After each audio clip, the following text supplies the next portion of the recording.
नमस्कार शेतकरी मित्रांनो, आज 30 जानेवारी शुक्रवार शेतकऱ्यांसाठी आली सर्वात मोठी आनंदाची बातमी। शेतकरी मित्रांनो, आज टप्प्याटप्प्याने शेतकऱ्यांच्या खात्यावरती पीक विम्याची रक्कम जमा होण्यास सुरुवात होणार आहे। शेतकरी मित्रांनो, नैसर्गिक आपत्तीमुळे होणाऱ्या नुकसानीतून शेतकऱ्यांना आर्थिक बळ देण्यासाठी पीक विमा योजना ही सरकारने राबवली।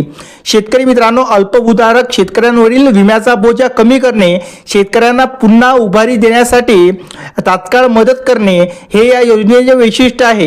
आता शेतकरी मित्रांनो, हेक्टरी 13,000 रुपये जमा होण्याचे गणित काय असते तर शेतकऱ्यांच्या खात्यावर जमा होणारी रक्कम ही सरसकट नसते, ती खालील घटकांवर अवलंबून असते। शेतकरी मित्रांनो, त्यामध्ये नुकसानीची प्रकार, आता पीक पेरणीपासून ते काढणीपर्यंत झालेल्या नुकसानीचा टप्पा हा पीक काढणीच्या पश्चातावर ठरवला जातो। तेव्हा शेतकऱ्यांचे नुकसान किती झाले त्यावर अवलंबून ठेवून शेतकऱ्यांना किती रुपये द्यायचे हे सरकार ठरवते। त्यानुसार क्षेत्रफळ, आता नुकसान झालेल्या जमिनीची हेक्टरी मर्यादा हे 3 हेक्टरपर्यंत असते।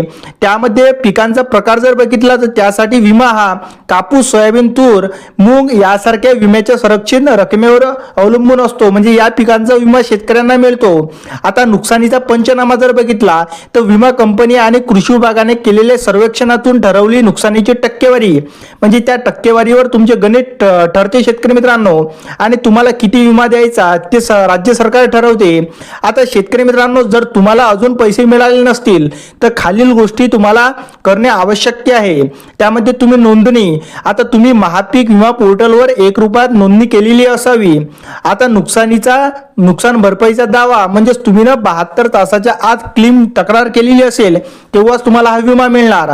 त्यानंतर आधार लिंकिंग, तुमचे बँक खाते आधार कार्डशी लिंक असणे अतिशय आवश्यक आहे, तेव्हाच तुम्हाला डीबीटीद्वारे पैसे खात्यात पडतात।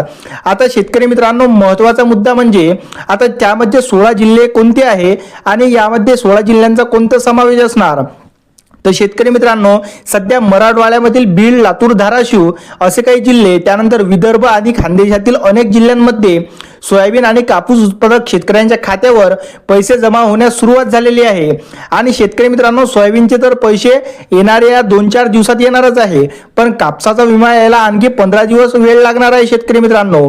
आता ज्या शेतकऱ्यांचे नुकसान 25% जास्त आहे त्यांना प्राधान्याने ही मदत दिली जाणार आहे। शेतकरी मित्रांनो, महाराष्ट्र सरकारची ही योजना राज्यातील बळीराजासाठी एक मोठा आधार ठरलेली आहे। शेतकरी मित्रांनो, केवळ 1 रुपयात नोंदणी करून 13,000 रुपयांची मदत थेट खात्यात येणे ही पारदर्शक कारभाराची पावती असते। शेतकरी मित्रांनो, आता शेतकरी मित्रांनो, लवकरच ज्या शेतकऱ्यांच्या खात्यावरती दुसरा टप्पा पीक विम्याचा जमा झालेला नाही त्यांच्या खात्यावर सुद्धा आता पीक विम्याचा दुसरा टप्पा लवकरात लवकर जमा होणार आहे। शेतकरी मित्रांनो, व्हिडिओ आणि माहिती आवडल्यास चॅनलला सबस्क्राईब आणि व्हिडिओला एक लाईक अवश्य करा। तर चला भेटू पुढच्या व्हिडिओमध्ये, तोपर्यंत नमस्कार, जय हिंद, जय महाराष्ट्र।